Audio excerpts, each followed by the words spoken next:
All right, so hi everyone and welcome back. What we're going to be doing today is a continuation of our Chapter 9 lecture on linear momentum. And where we left off last time was a discussion of the difference between elastic collisions and inelastic collisions. So what we're going to start with today is an example problem.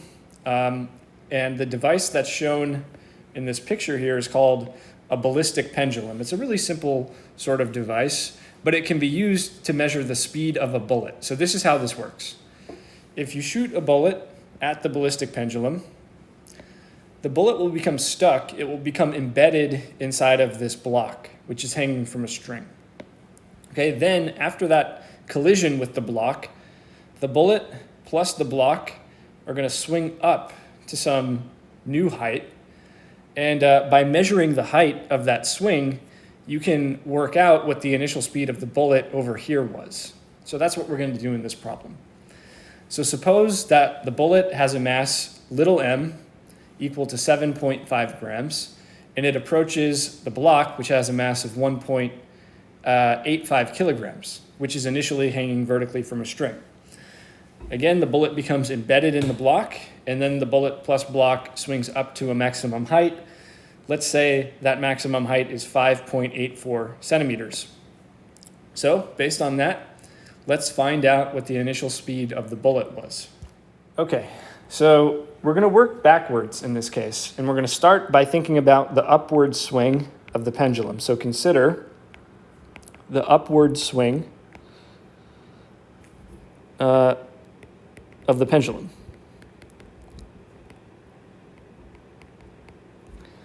So what does this look like? In the initial state, the block with the bullet inside is down here. The block has just been hit with the bullet, so now they're moving off together this way, so just after bullet strike.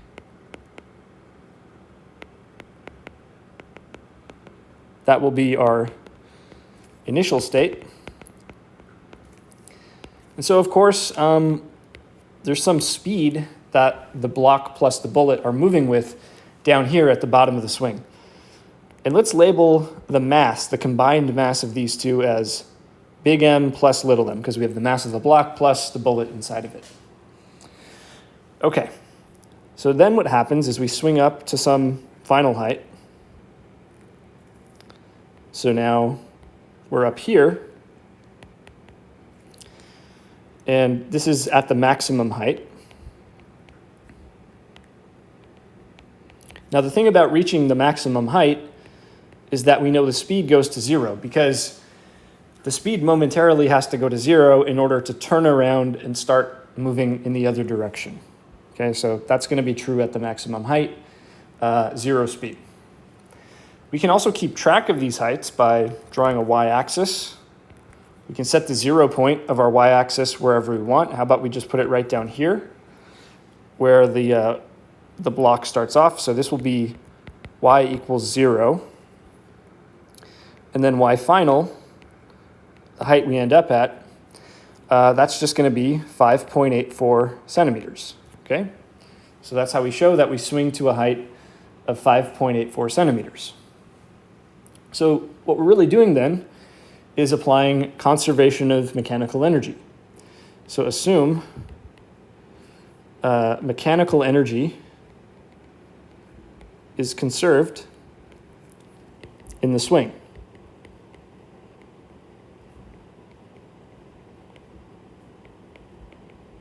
And that just means basically no air resistance. So as long as there's no air resistance as the block swings up, we can assume mechanical energy is conserved. So in that case, how do we write conservation of mechanical energy? Well, one way to do it is to say delta K plus delta U is equal to 0. And let's write out what delta K is. So the final kinetic energy would be 0, because we end up with a speed of 0 at the end of this. Then the initial would be, so final minus initial, the initial would be 1/2. The combined mass is big M plus little m. And then V initial squared. Okay? That's the change in kinetic energy right there. Okay, change in potential, well, remember for gravitational potential energy, the formula is mgh. So the mass is big M plus little m. G, and then we reach a height of y final. But since we start at a height of 0, the initial potential energy is 0. Okay, so that's how we write down the idea that mechanical energy is conserved during the swing. Okay, so right away, notice how we can just move this negative term over to the other side by adding it. So I just have big M plus little m gy final equals a half big M plus little m v initial squared. Cancel out the masses because you can just divide it out on both sides. You can then multiply by 2. And we get something really simple, actually. V initial squared is 2g y final.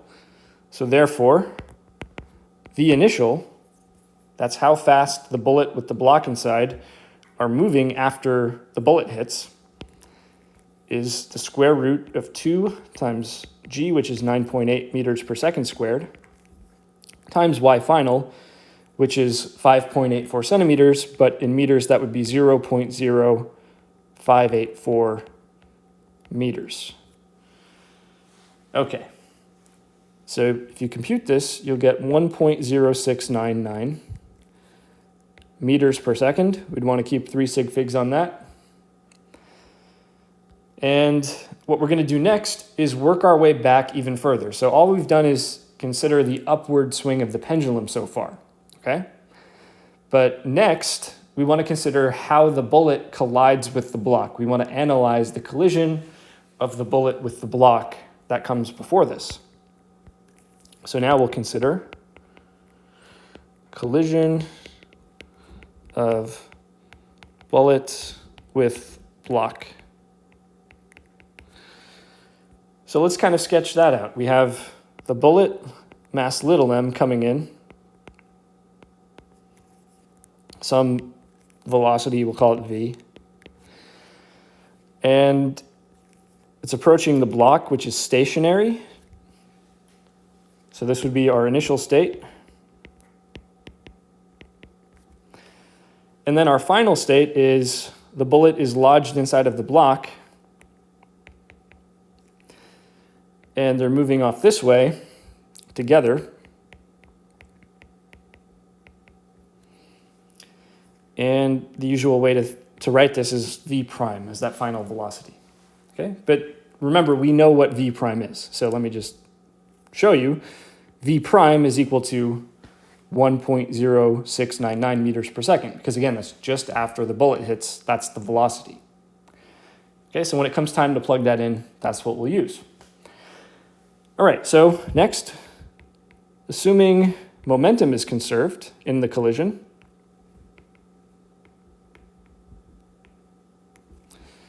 what we'll have is P initial equals P final.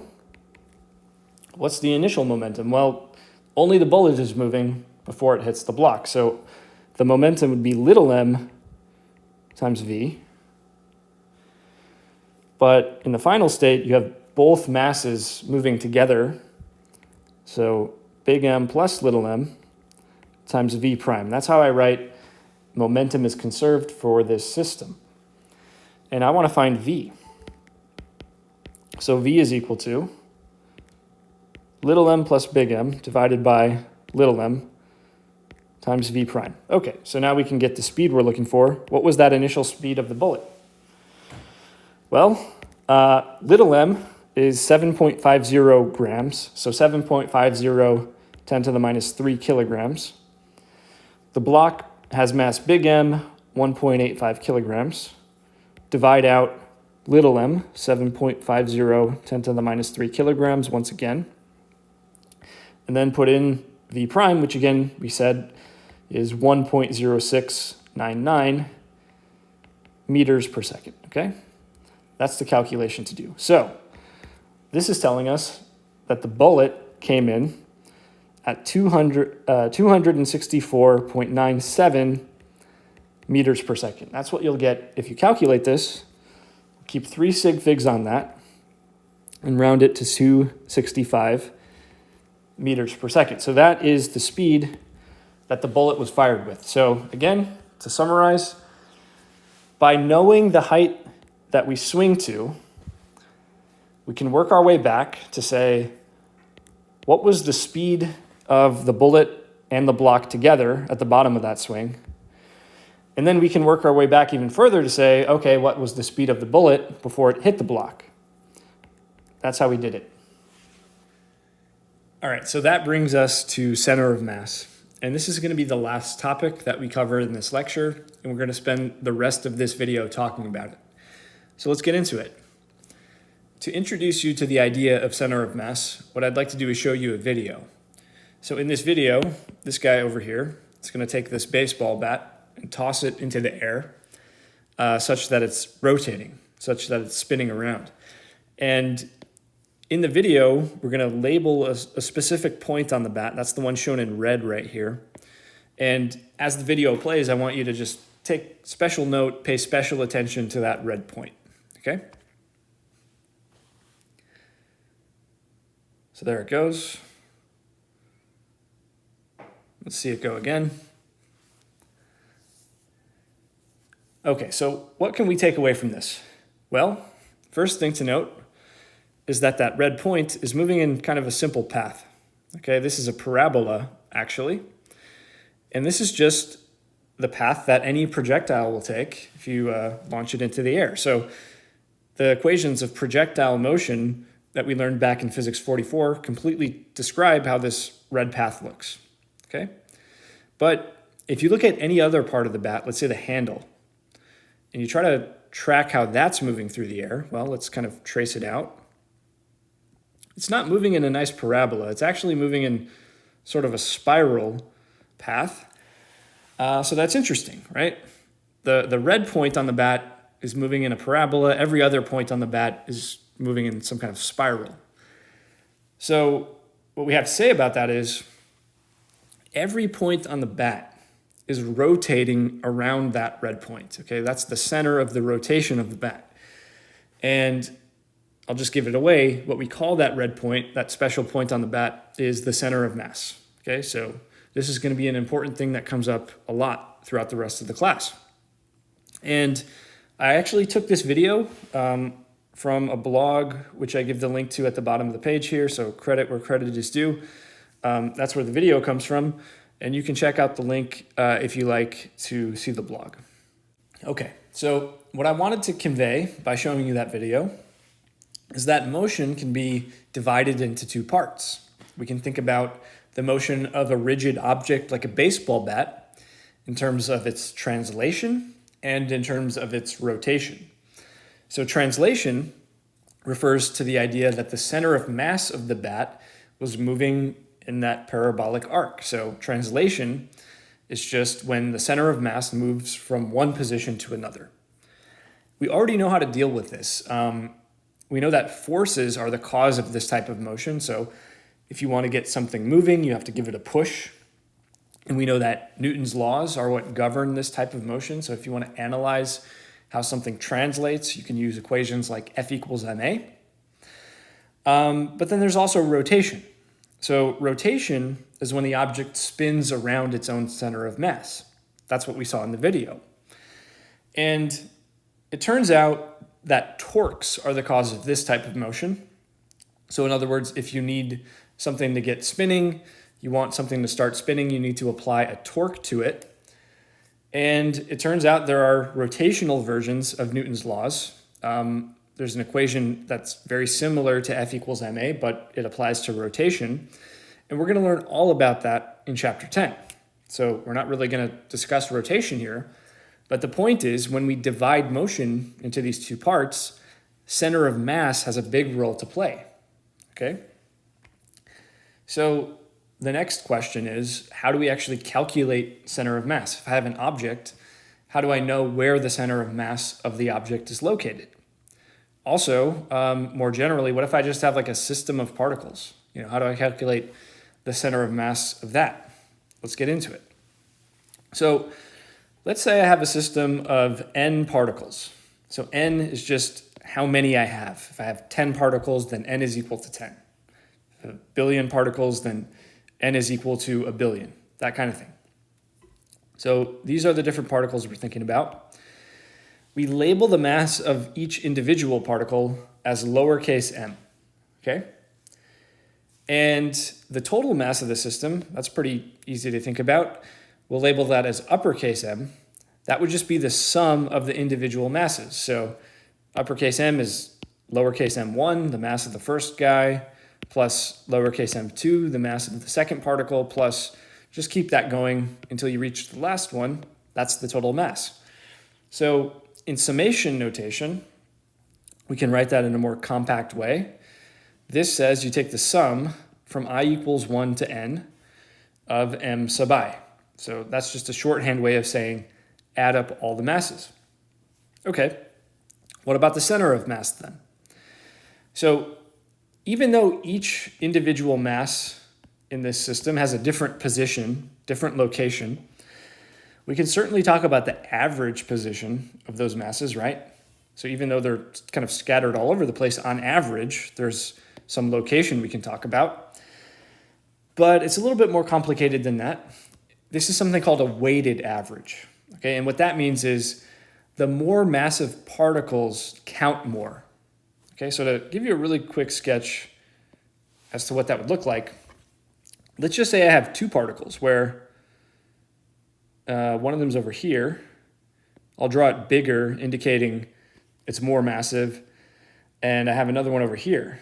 I'll draw it smaller, indicating it's less massive, okay? So the center of mass of these two particles is going to lie somewhere along the line connecting them. And if they had equal mass, then it would be right in the middle, okay? But again, since this guy on the left is more massive, the center of mass is going to be kind of closer to that one. That's what we mean by weighted average. The more massive particles count more, the center of mass is kind of shifted closer to those, okay? So with that said, how do we calculate that? How do we calculate this weighted average? Well, on the top, we have the product of mass and position. So we have m1 times r1. That's mass of particle 1 times position of particle 1. Then we add to that mass of particle 2 times position particle 2, and you keep that sum going until the end. Then on the bottom, you're just straight adding up the masses, m1 plus m2 plus ... m sub n. That's how we do this weighted average of the positions of all the particles. So we can calculate this, or we can write this in a more simplified way using summation notation. So RCM, the position of our center of mass, is equal to 1 divided by big M. So that's 1 over the total mass, because again, that's in the bottom or in the denominator here, the total mass. And then we have a big sum from I equals 1 to n of m sub I times r sub I, because again, we're taking mass times position and then just adding all of those up. So that's how we express the center of mass in a formula. Now, to be clear, when we say RCM, that's a vector. It can have an x and it can have a y and a z component, because when we're talking about position, we can have an x, y, and a z position.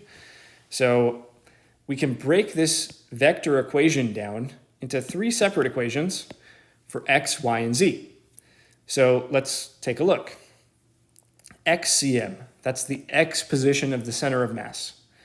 That would be 1 divided by the total mass times the sum, I equals 1 to n, of m sub I, x sub I. So we're just taking the formula, but focusing on x. Similarly, for the y position of the center of mass, YCM, we have 1 over the total mass. The sum goes from I equals 1 to n, m sub I times y sub I. Again, just focusing on the y component. And you could do something similar for z, right? And that's how you think of center of mass as a vector with x, y, and z components. That's how you break it down. So to give you kind of a sketch of what this looks like, let's say this is our system of particles over here. And we have these different particles in the system. The center of mass is sort of the average of where those particles are located, so it's somewhere over here. And RCM is a vector that takes you from, of course, the origin of your coordinate system to where the center of mass is. That's how you say what the position is. But of course, the center of mass has an x coordinate. That's what you would get if you kind of drop this down onto the x-axis. That's what we mean by xcm. And it has a y coordinate. That would be what you get when you project this vector down onto the y-axis. That would be ycm.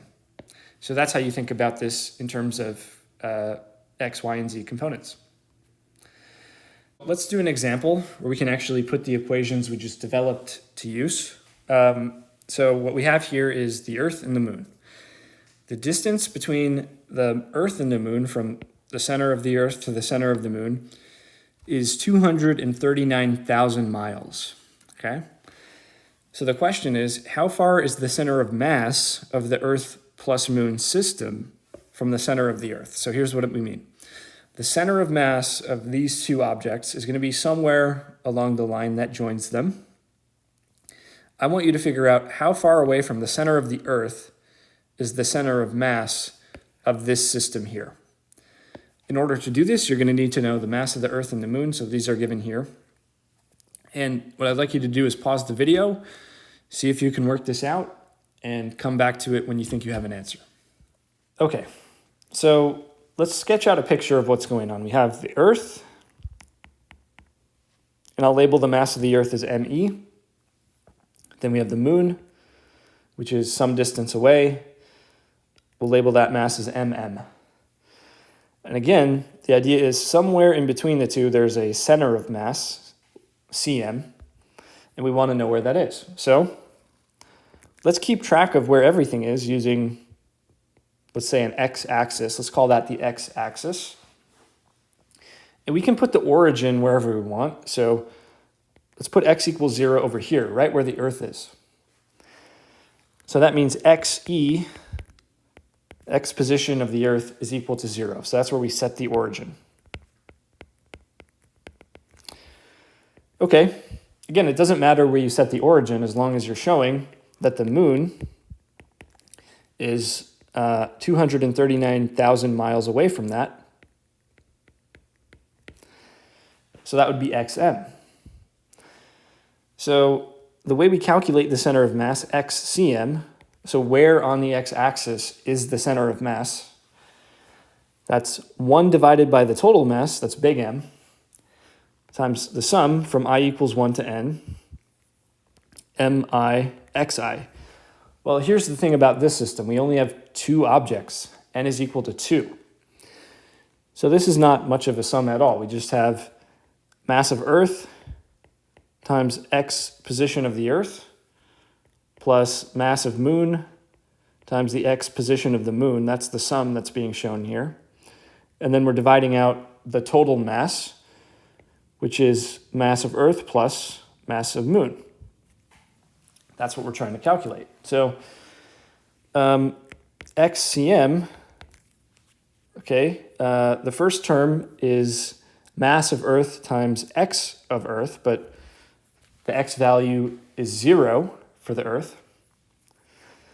Then we add to that the mass of the Moon, which is 7.35, 10 to the 22 kilograms, times the x position of the Moon, that's 239,000 miles. And then we're going to divide all that by the mass of the Earth, which is 5.97, 10 to the 24 kilograms, plus the mass of the Moon, 7.35, 10 to the 22 kilograms. Okay. Now, if you calculate that, you're going to get 2,907 miles, but let's round that to 3 sig figs. So about 2,910 miles. And just for a sense of comparison, okay, the radius of the Earth is actually bigger than that. It's about almost 4,000 miles, but 3,960 miles. so radius of Earth. So this means the center of mass of the Earth-Moon system is actually inside of the Earth. So the Moon is actually very tiny by comparison, so if this is the center of the Earth, the center of mass of our system is still inside of the Earth, okay? That's the idea of a weighted average, by the way. Since the Earth is so much more massive, the center of mass is closer to that, okay? All right, so the next thing we're going to do is a quick derivation, okay? So I want you to consider a system of particles. So we have some number of particles, and this is what we're observing, this is what we're analyzing. That's our system. We know that for each particle in the system, that F equals ma, Newton's second law applies. So in other words, we have the net force is equal to mass times acceleration, Newton's second law. So what I'm going to do next is just see what happens when we add all the forces acting on all the particles. So what I mean by that is I have the net force acting on particle 1. And then I have the net force acting on particle 2. And then I have ... the net force acting on particle n. Well, each one of those, again, is equal to mass times acceleration. So the first term is m1 times a1. The second one is m2 times a2. And then ... mn an. Okay? Now, what we can then do is divide those forces into two categories. We have internal, that's forces between particles in the system, and then external. So we can just kind of simplify the left-hand side to say we have all of the internal forces and then all of the external forces. Okay? Also, we'll just remember that acceleration is the derivative of velocity with respect to time, but it's also the second derivative of position with respect to time. So on the other side of the equation, I have m1 times the second derivative of particle 1's position plus m2 times the second derivative of particle 2's position. And then ... the last one is mn, second derivative of particle n's position. Okay? All right, so we already showed this in the previous video. I hope you remember that using Newton's third law,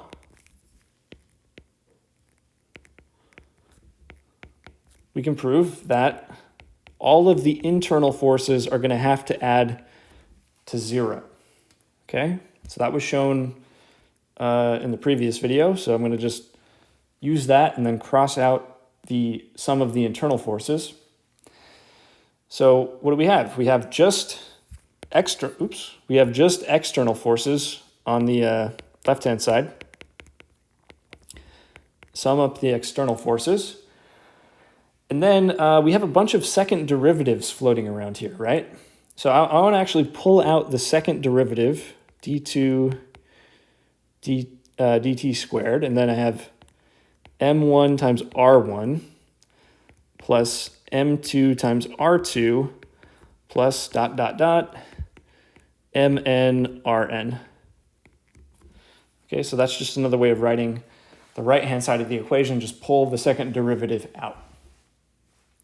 And actually, we can write that even in a more compact way using summation notation, because we have the second derivative, and this thing in the brackets is just a big sum. So we can write that as I equals 1 to n of mi ri. So in other words, we're just multiplying mass times position and then summing that up over all the particles. Okay.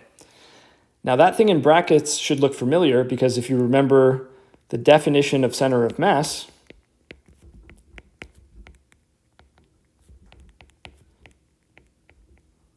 we have RCM is 1 over big M, that's the total mass, times the sum, I equals 1 to N, of MI RI. And that's the sum we have in the brackets here, right? This is the same thing. So the thing we have in the brackets, which is the sum of I equals 1 to N of MI RI, is simply big M, the total mass, times RCM. Just basically bring the total mass over to this side, right? Okay, so let's write what we have. We have the sum of external forces equaling the second derivative with respect to time of this thing we have in brackets, which we now can write in a much more simple way as total mass times RCM. Okay, well, we can actually pull out the total mass because that's constant. It's not going to be something that changes. And then we just have the second derivative of RCM, which, again, second derivative is acceleration. Second derivative of position is acceleration. So this is m times ACM. Okay, so to write down that result, the net external force acting on a system is the mass of that system, big M, times the acceleration of the center of mass of that system. Okay? Okay, so I wanted to show you that derivation to show you where this equation comes from, but for now let's just focus on the result. The important thing is you know this result and you know how to think about it. So what we derived is the net external force acting on a system is the total mass of that system times the acceleration of the center of mass of that system. So what this is saying is outside forces, external forces acting on a system, are what determines how the center of mass accelerates. Okay? In other words, this is an equation that governs the translation of an object. Remember, translation is all about how the center of mass of an object moves from one place to another. So this is the equation that governs that type of motion because it tells you how the center of mass is moving. Okay, so if we take the case where the net external force is equal to 0, so all of the outside forces add to 0, that immediately implies that the acceleration of the center of mass is going to be 0, right? Because of course, if this side of the equation is 0, then so is this side. So whenever you have 0 net external force acting on a system, no overall force from the outside, then the center of mass is not accelerating. That means the center of mass is just not moving. It can be stationary, or it can be moving at a constant velocity, but it's not accelerating. Okay, so using that result, let's take a look at an example, okay? So this is a video that let's say I stole it from MIT, and credit where credit is due, this is the link to the video, so I took this from MIT's physics department, but it's a really cool demo that demonstrates the idea of center of mass really well. So first, these experimenters are going to toss different objects into the air, tennis racket, some kind of weight on the end of a stick, a disc, and now they're going to do the same thing, but with the center of mass lit up. The only thing you can see now is the center of mass.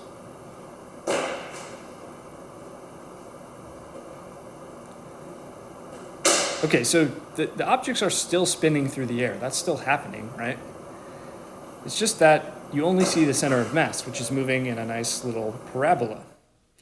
So this is pretty similar to the first video I showed you with the baseball bat, right? It illustrates the idea that the center of mass of these objects is just following a nice parabolic trajectory. So again, I want to show you how we can use the result we just derived to explain how that works. Okay, so let's do that. Oops. Okay, so what we're looking at is some kind of object that you throw into the air so that it's spinning around, right? So the system that we'll think about is just the rotating object that you throw into the air. And we're going to neglect air resistance for this, okay? So what are the internal forces? Well, of course, if you have a solid object, there are forces between the atoms that hold the object together. But if we look at the external forces, what is exerting a force on this object from the outside? It's just gravity. There's nothing but gravity. So gravity, or the weight of this object, remember, is given by m times g, but it's a vector that's pointing down. So if we write it as a vector, we could say minus m times g j hat, again indicating it's pointing down in the negative y direction. Okay, so let's take the result that we just derived, where the net external force is equal to m times ACM. And remember, it's important to distinguish between internal and external forces. Internal forces that hold this object together don't matter. They don't tell us how it's going to move through the air. So we can basically ignore them. Just focus on external forces. And again, the only one that we have is gravity, which will plug into the left side of the equation as minus m times g times j hat. And then, of course, cancel out the mass. What do we get? The acceleration of the center of mass is minus g times j hat. Okay, that should look familiar. What do we call an object that's accelerating at a rate equal to g, 9.8 meters per second squared, and then the acceleration is directed downwards? That's just a projectile, right? The center of mass is moving just like a projectile. So if we kind of plot that path out, we remember from back in Physics 44 that projectiles follow these parabolic paths, and that's how the center of mass is going to move. So of course, while the center of mass is moving along that path, the object can be spinning around the center of mass. So if it's freely rotating, then the object is going to have to spin around that point. That's the idea. Okay. So the last thing we need to tackle here is, okay, we talked about how to calculate the center of mass of a system of particles. So if we can really break it down into the individual particles, we can think of RCM as being something like a sum, like a really big sum. But that's not really practical if you're dealing with a typical solid object. Like pick up something in your hand, like your phone, let's say, okay?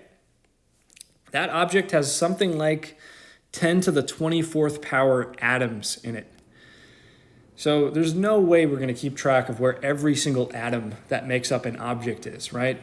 That's just not feasible. We're not realistically going to be able to sum over all those individual particles. So instead, we're going to turn that sum into an integral, and that's actually easier to deal with. So instead of thinking about the individual atoms that make up a solid object, we're going to divide the solid object into tiny little mass elements, which we'll call delta M. So here's what you should be thinking, okay? This is our object. It can have any weird shape you want. And we're going to divide it into little pieces. This is one of my little mass elements, delta M. Okay? And, well, remember, the center of mass is given by 1 over the total mass of the object, so 1 over big M, times the sum of mass times position, okay? So in this case, delta M is this little bit of mass, and R is the position. So that's where that little mass is located.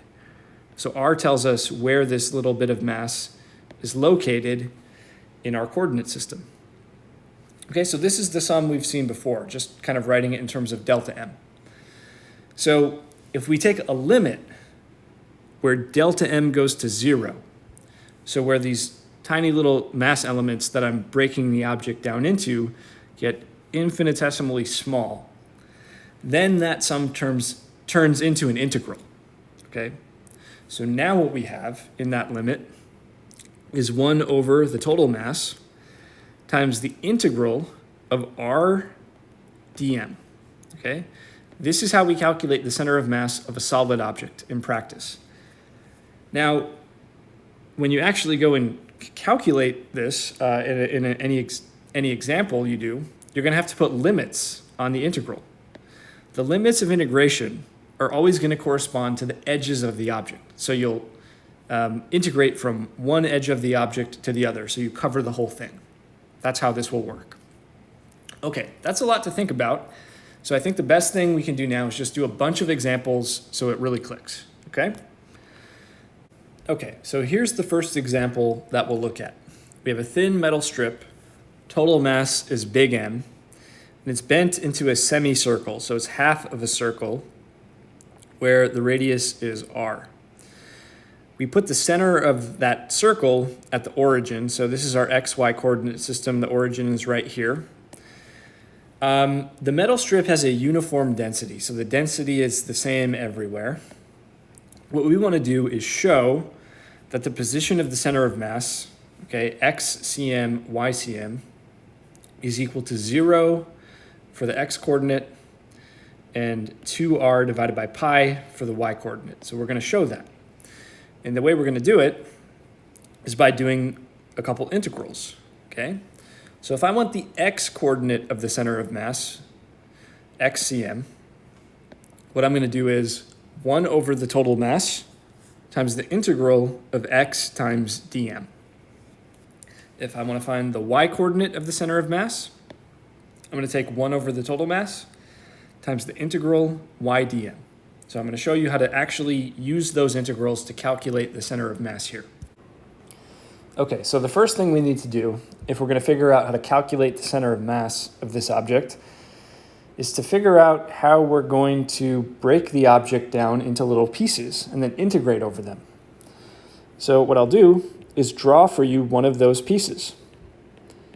Okay, so what I'm labeling here is what we're going to call dm, which is an infinitesimal element of mass. Okay, so it's a tiny little piece of the overall mass. Now, one thing we'd want to do is to be able to locate where that piece is. One way I could do that is by giving you an angle. See this angle here, phi, off the x-axis? That tells you where my mass element is located. Okay, the other thing we'd be interested in is how wide is the mass element. In other words, if I think about the angle that it spans over here, I could call this d phi. So my infinitesimal mass element spans an angle d phi. Okay? All right, we can go further with this. What if I wanted to know the x coordinate of the mass element? Where is it on the x-axis? Well, I could drop a little line down like this onto the x-axis. That would be my x position for that mass element. And then if I dropped a little line down onto the y-axis this way, this would be the y position of my mass element. So here's the thing. We can easily work out what x and y are by drawing a little triangle. Here we have the long side of that triangle is radius r. This side is x, this side is y, and this is our angle phi. And this is a right angle between x and y.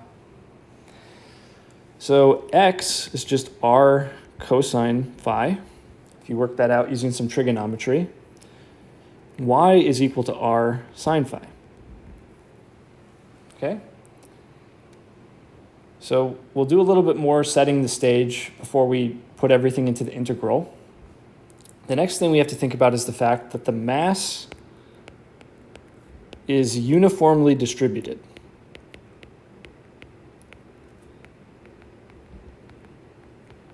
So uniform density, in other words.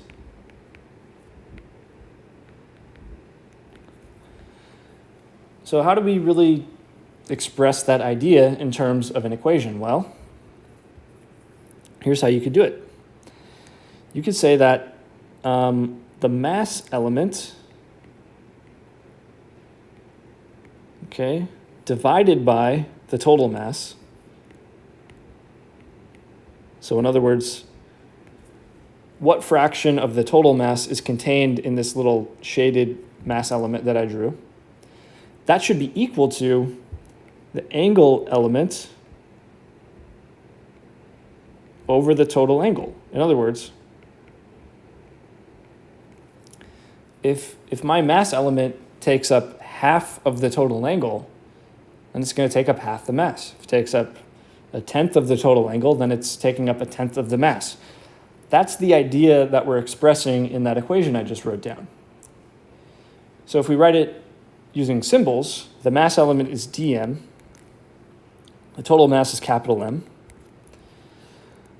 the angle element is d phi, that's what our mass element spans, and since it's a half of a circle, not a full circle, the total angle is pi. So therefore, dm is equal to big M divided by pi times d phi. Okay, so finally, we can use xcm is equal to 1 divided by the total mass times the integral of x dm. Okay? But we can make substitutions now where we have 1 over the total mass, and then we're integrating x, which is r cos phi, times dm, which is big M divided by pi, times d phi. So let's simplify that. Notice how the masses cancel. We can pull out constants. R is the radius, so that's a constant, and then pi, it's another constant. So what are we left with? We just have cosine phi d phi. Now I need to put limits on this thing. What are the limits of integration? Well, my angle phi, if we start over here right on the x-axis, phi is equal to 0. And if we sweep all the way around and cover the whole object, then phi is equal to pi. Okay, that's on the other side. So again, the limits of integration have to correspond to the edges of the object. Okay, but this is actually not so bad of an integral. The hard part is setting this thing up because cosine integrates to sine. And we evaluate that between the limits 0 to pi. So, okay, we have r divided by pi. Plug in the top limit, that's sine of pi. Subtract sine of 0 when we plug in the bottom limit. But here's the thing, sine of pi is 0, and sine of 0 is also 0. So what are we getting? 0. So the x-coordinate of the center of mass is 0.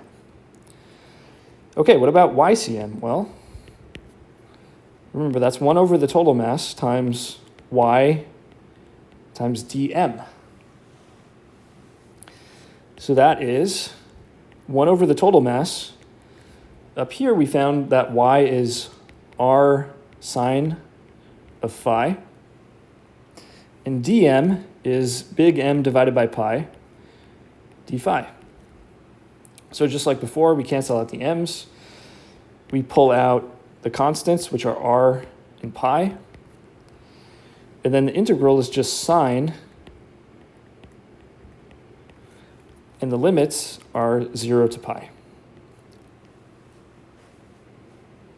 Okay, so when you have the sine function, what does that integrate to? It's minus cosine. And we evaluate that between the limits 0 and pi. So there's a negative sign, which I'll pull out to the front. And then we have cosine of pi minus cosine of 0. Well, cosine of pi is -1. Cosine of 0 is 1. So we have minus r divided by pi. In the brackets, we have -1, -1, which is -2. But those two negative signs cancel, giving you 2r divided by pi. So therefore, where is the center of mass of this thing? The xy coordinates are 0, and then 2r divided by pi. Okay, that's how this works. Okay, so let's take a look at another example. These are not easy calculations, so it's important to look at a couple different examples to get the hang of it. And in this case, what we have is a solid cone. It has a uniform density, and the total mass is big M. The height of the cone is h. The radius of the cone is r. What we're going to show is that the center of mass is located at a distance 3/4 h from the vertex. So here's the vertex of the cone down here. You have to go 3/4 of the height up before you get to the center of mass. That's what we're going to show. And again, the way we're going to do this is by integration. Remember, ycm is equal to 1 over the total mass times the integral of ydm. So let's see how this works out. Okay, so the first thing we need to do, if we're going to calculate the center of mass, is to figure out how we're going to take this cone and divide it into little mass elements. So one thing that would work is to draw a disk. So what do I mean by this?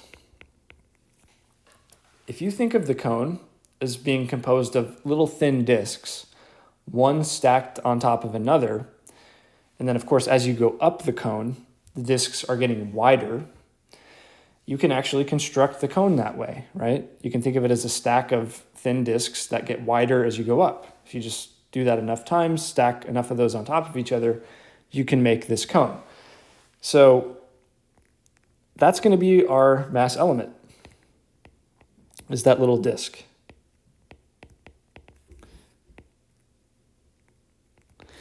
And we call that dm. Okay, so there's some other things to label about this mass element. First, it has a radius to it, and we're going to call that radius lowercase r to make it distinct from uppercase r, which is the radius of the cone itself. This little disk also has a thickness. Call that dy because we want that to be infinitesimally thin. And then finally, we can locate where that mass element is with y. So y tells you how high up to go to get to the mass element. Dy tells you how thick it is. R tells you the radius. And that's our mass element. So the next thing to bring into the picture is the fact that density is uniform for this cone. And remember, density is just mass over volume. So how can we use that fact? Well, the mass element, that tiny little bit of mass, divided by the volume of that little element, that would be the density, should be the same as if we take the total mass of the whole cone divided by the total volume. That's what it means to have uniform density. No matter how you calculate the density, the ratio of mass to volume is the same. So, okay, the volume of this little element, we're going to refer to that as dV, by the way. So to write this symbolically, the mass element is dm. The volume of that little disk is dV. And that's equal to big M, the total mass, divided by big V, that's going to be the total volume. Okay, so to rearrange that, we want to know what dm is to set up our integral. That's going to be big M over V times dV. All right? So here, let's just be really careful about what these two volumes are going to be. Big V is the volume of the entire cone. It's the total volume. But dV is the volume of that little disk, okay? So therefore, dm is equal to big M. Now, V is the volume of a cone. So I don't know if this is something you remember from geometry, but the volume of a cone, the formula, is 1/3 times pi times the radius of the cone squared times the height of the cone. Okay? The volume of a disk, you can think of this as a cylindrical volume, is pi times the radius squared times the height, which is dy. Okay, so we're just inserting into this formula for dm the volume of a cone and the volume of a disk using the variables that we have here. So to simplify, pi goes away, 3 goes to the top, so we have 3 big M divided by big R squared times h on the bottom, and then we have r squared dy. The reason I'm writing it this way, by the way, is everything out here in the front, the total mass, the radius of the cone, the height of the cone, these are all constants. But the thing is, r, which is the radius of our little mass element, that's not going to be constant, okay? So we have to do a little bit more work. And the reason it's not constant is, of course, when you go up the cone, you get bigger and bigger values of r, right? So what I'm going to do is take the picture we have and draw a little line down the middle of the cone. It's going to help us for what comes next. And we notice that the cone has a certain angle, alpha, that it makes with respect to that line, right? So from that picture, we can construct 2 triangles, all right? One of them looks like this. We have that angle alpha that I just showed you. We have the height y, which is the height of our little mass element. And then we have radius little r. Okay, so that's this triangle right here. Okay. We also have a bigger triangle, if we kind of consider the whole cone, this one right here. And that one has a side length h, the total height of the cone. And it has a side length over here, r, the radius of the cone. But this angle here, alpha, is still the same. So we call these similar triangles because one of them is just a blown up version of the other. They have the same proportions. So we can relate what's going on in the 2 triangles by thinking of tangent. Tangent of that angle alpha. If I look at the first triangle I drew, that would be, okay, opposite over adjacent. So the opposite side would be little r. Adjacent would be y. If I look at the other triangle I drew, which has the same angle alpha, opposite side would be big R. Adjacent side would be h. Okay, so the point of all that is to say that little r is equal to big R divided by h times y. And I'm going to use that in my expression for dm. So here, dm is 3 times big M divided by big R squared times h. And then we have little r squared, which I'm going to replace right now with big R divided by h times y. We square that times dy. So now, if I think about what I have the radius of the cone big R squared on the top and bottom. So that cancels out. I have 3m on the top. And then I have h on the bottom from before, but now I'm bringing in h squared on the bottom. So we have h cubed on the bottom now. And then we have y squared times dy. So the reason I did it this way is so we just have some constants out front and then stuff that only involves the variable y. So that's why we did this, is so everything is just in terms of a single variable y. Okay?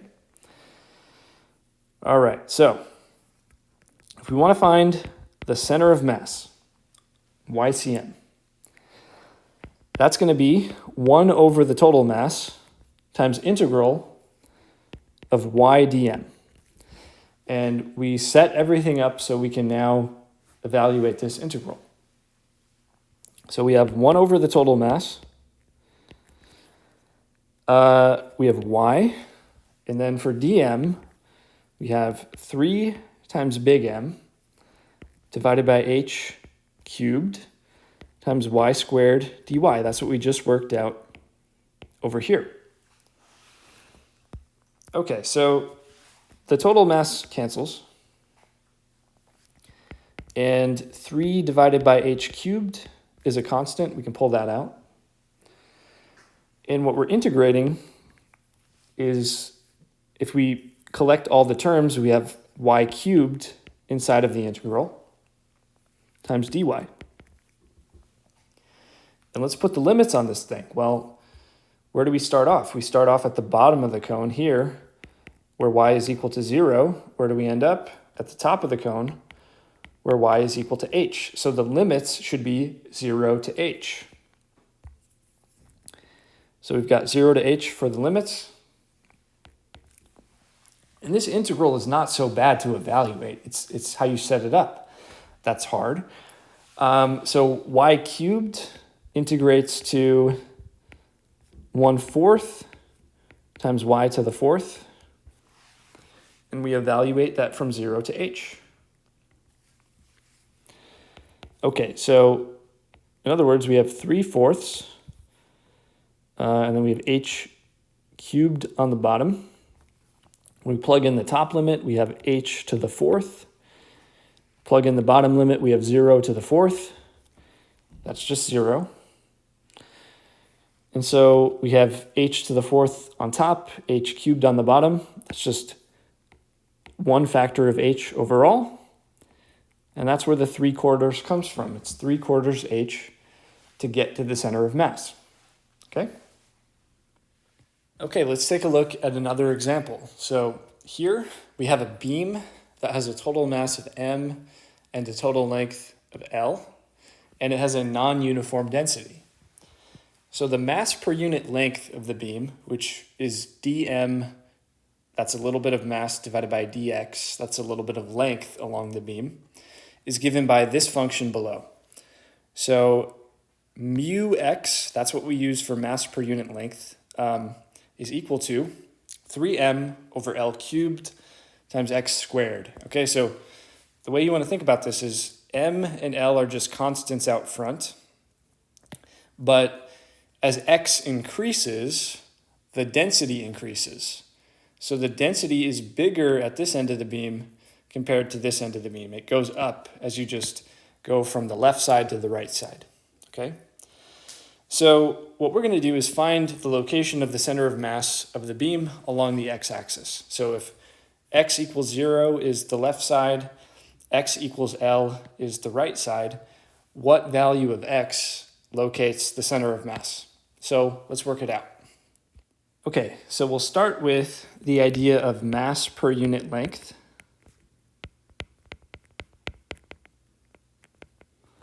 And this is given by the variable mu.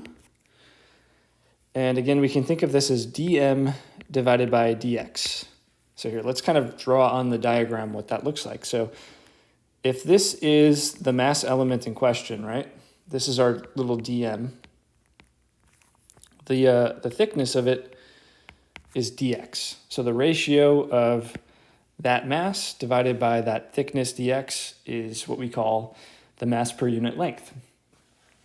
But in this problem, we're told that the function that describes that mass per unit length is 3m divided by L to the third times x squared. So this is what we can do with all that. We can solve for dm. Just by multiplying through on both sides by dx, we have 3m over L cubed times x squared times dx. That's our mass element. So remember that the center of mass is found by integrating with 1 over m, 1 over the total mass out front, integrating x times dm. So what we'll plug in for dm is what we just found, 1 over total mass times integral of x times 3 times total mass divided by total length cubed times x squared times dx. So first thing we can do is cancel out the total mass. That goes away. We can also pull out the constants. We have 3 and we have L cubed on the bottom. Then inside of the integral, what we're left with is x cubed when you bring together all the factors, and then dx. Okay, so as usual, we just need to decide what the limits of integration are going to be. And we're going to go from 0 to L because those are the edges of the object, right? We start over here at x equals 0, stop integrating over here at x equals L. So therefore, we have 3 over L cubed. When you integrate x cubed, you get 1/4 times x to the 4th power. And we need to take this from the limit 0 to L. So what do we get? We have 3 over 4 L cubed. Plug in the top limit, we have L to the 4th. Plug in the bottom limit, we have 0 to the 4th. So actually, this works out kind of similar to the last one we did, because we're left with 3/4 L at the end of the day. So the center of mass is actually kind of over here somewhere, 3/4 of the way along the beam, meaning it's closer to the right side. Okay, so as a follow-up to that question, let's suppose the beam in the previous example had a uniform density instead. Where would the center of mass be located in that case? So I want you guys to think about this, pause the video, see if you can get the answer. You might know intuitively what the answer is, but try to actually work it out mathematically. And then once you think you have your answer, come back to the video and we'll go through it together. Okay, so let's start by just saying what the answer should be intuitively. So intuitively, we know that if the beam has uniform density,